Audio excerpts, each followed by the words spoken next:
Rationing certainly did the business once again as Town moved up a place in the Championship with a 2-1 win at Queen's Park Rangers. Ipswich took an early lead at Loftus Road with a first goal of the season for David Norris. They were 2 up before half-time through Daryl Murphy's second goal in 2 games since arriving on loan from Sunderland. QPR pulled a goal back, but Ipswich held on for that win. Well, not such a good result for Peterborough, though. The Posh failed to build on... And off the Essex coast has been twinned with one of Christianity's most iconic sites. Mersea Island, best known for its causeway and oyster beds, is now formally linked to Bethlehem, the biblical birthplace of Jesus. The idea of linking Mersea with Bethlehem rose when the island's mayor visited Palestine last year.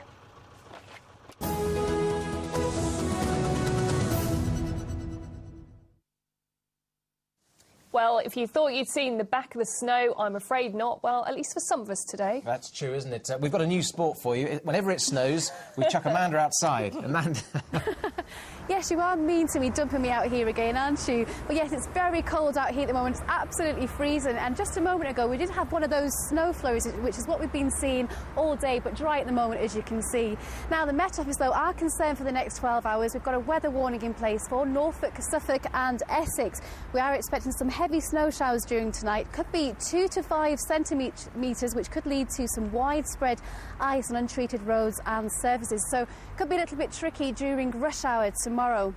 But then once that clears, hopefully things are looking much better over the next few days, but I'll be telling you more about that later on. Now, if you're out and about over the next few days and you happen to see a nice picture of some snow or a nice sunset, then we're desperate for your pictures, so do email them in to angliaweather@itv.com. Back to you two.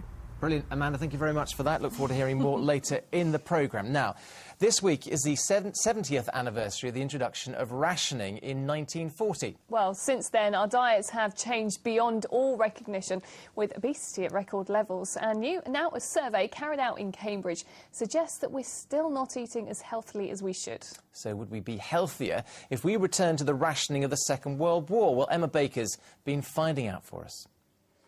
A slab of lard and 3 rashers of bacon. It may look like an uninspired plate of food, but such were the weekly wartime rations that kept the nation alive. Now, 70 years on from the start of rationing, and students at Wisbech Grammar School have been learning about the art of wartime cookery. We needed to work as a nation together, so therefore we had to have rationing so that it was fair across the country. We could all have, so much meat a week, 3 rashers of bacon a week, 1 egg a week, 3 pints of milk a week. We were healthier then than we are now. And that seems to be backed up by a new survey today commissioned by the Food Standards Agency, which shows, despite the endless government campaigns, we're still not all heeding the advice. The survey suggests that we as a nation are eating less fat and sugar than we were a decade ago. But with each of those making up more than 12% of our daily intake, we're still having more than the recommended amount.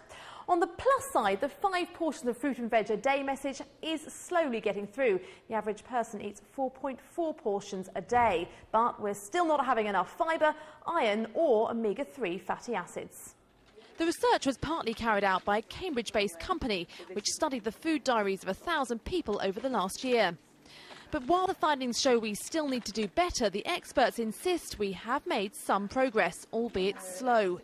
But perhaps the most concerning finding was that teenage girls have the worst diets of us all. If any group hasn't changed, it's the teenage girls from the past survey that was done in 1997.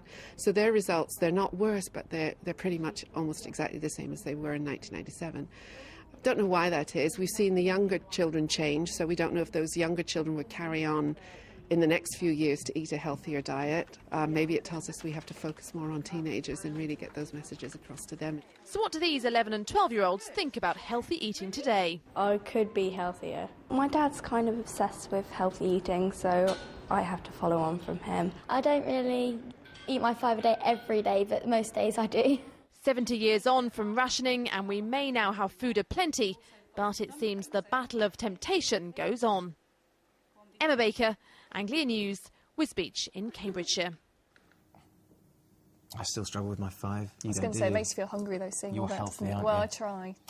Now then, do you wish you could play an instrument but think you've left it a bit too late in life to start learning? What would you go for? Piano. With those digits? I know, my hand's too small, everyone always says. Now, a pensioner from Peterborough has shown you're never too old. Yes, 81-year-old Les Garner has actually mastered the harmonica, even though he's only been having lessons for a year. Stuart Leeds has this report.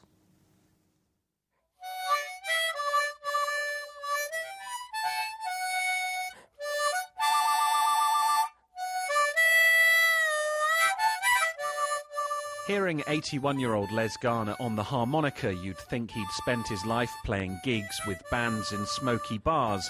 But Les, who lives in Peterborough, only started learning to play the mouth organ properly just over a year ago. I think anybody could do anything. If you want to do something, you can do it. And if you're really interested in something, if you throw yourself at it, give it all the stick you can, and you'll win. Les was taught by professional musician Steve Lockwood. Les has turned into a phenomenal harmonica player. I can't believe it. In just 1.5 years, he's learned 50 songs and released 2 albums.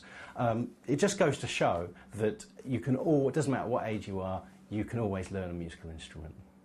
For Les, mastering the harmonica has been a lifelong ambition.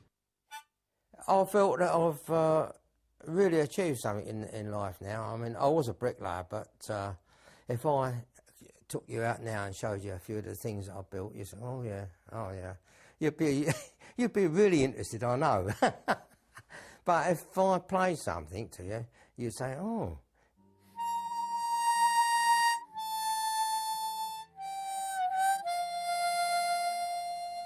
They say you can't teach an old dog new tricks, but it seems an 80-year-old can learn to play the harmonica. Stuart Leeds, Anglia News, Peterborough.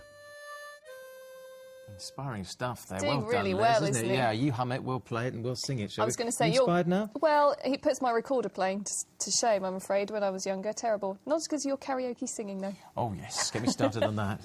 Let's have a look at the weather now with Amanda. Bring on the summer, I say. Bit of warmth. See you tomorrow. See you, bye. Bye-bye.